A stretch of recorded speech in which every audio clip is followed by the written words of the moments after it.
Good morning, Bucknutters. It's Tuesday, June 3rd, 2014. I'm Dan Rubin. This is the Bucknuts Morning 5. Got a great show planned for you today to get your day started. We'll have Alex Gleitman check in on the recruiting weekend that was. Obviously, a lot went down, and it was a five-star frenzy for the Buckeyes. We'll get a complete report on what's coming up on the site today with more coverage coming out of last night's Elite 11 camp that featured future Ohio State Buckeyes Joe Burrow and Danny Clark. This is first flight coverage from Steve Hellwagon and Bill Curley. Up on the site now. Definitely want to check it out. As we said, Elite 11 was held in Columbus yesterday evening. Steve Hellwagon, Bill Kurlick, and a cast of 24/7 Sports All-Stars were there also. But the important thing that came out of it was the first look really at Joe Burrow and for some Danny Clark. I know there's some hand-wringing over Burrow not being invited to Elite 11 finals out in Oregon, whereas Alex Malzone, the quarterback out of Michigan, committed to the Wolverines, did earn an invite. Listen, would we like to have Burrow knock people's socks off and get invited to that camp? Sure. Burrow was a 2015 kid.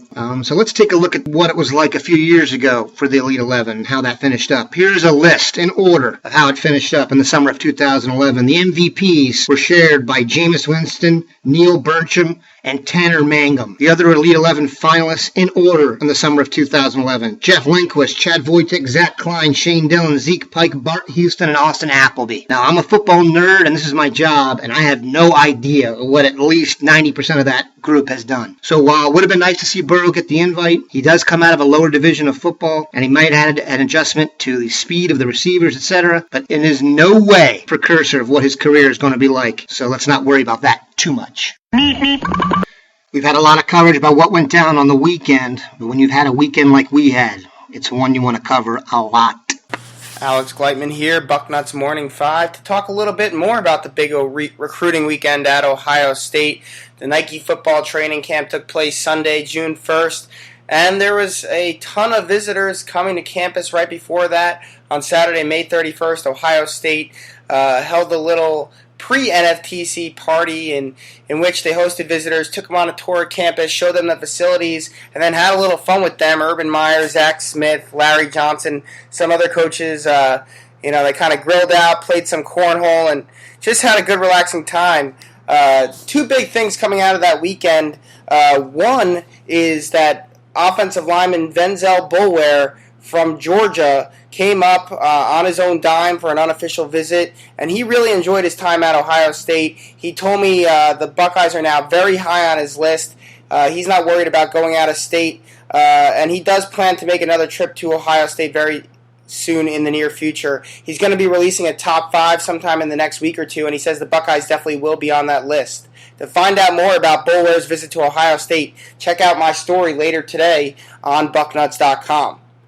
The second big piece of news coming out of that visit is that not one but 2 prospects that were thought to be making late decisions might move their timeline up.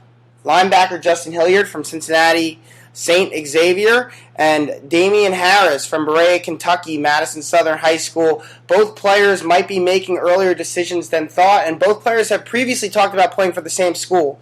Right now, it is thought that Justin Hilliard is favoring Notre Dame and Ohio State, and it is my belief that the Buckeyes lead this recruitment.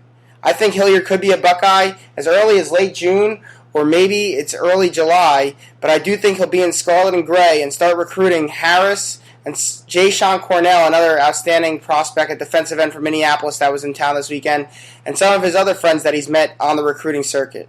As far as Harris goes, I think the Buckeyes lead that one as well, with Kentucky, Michigan, Alabama, Auburn, and Florida State, as well as the Florida Gators, all trailing the Buckeyes currently. Harris was originally supposed to make a signing day decision, but the fact that he's moving that up can only be a good sign for the Buckeyes, who made another large statement this weekend, just having him on campus. Our thanks to Alex for the report. Later on today, we will have a recruiting roundtable starring Dwayne Long and Bill Kurlick to kind of put everything in perspective after the weekend. Also coming up on the site, Steve Hellwagon's interview with Danny Clark from last night, the boarding house, and so much more. Enjoy, people.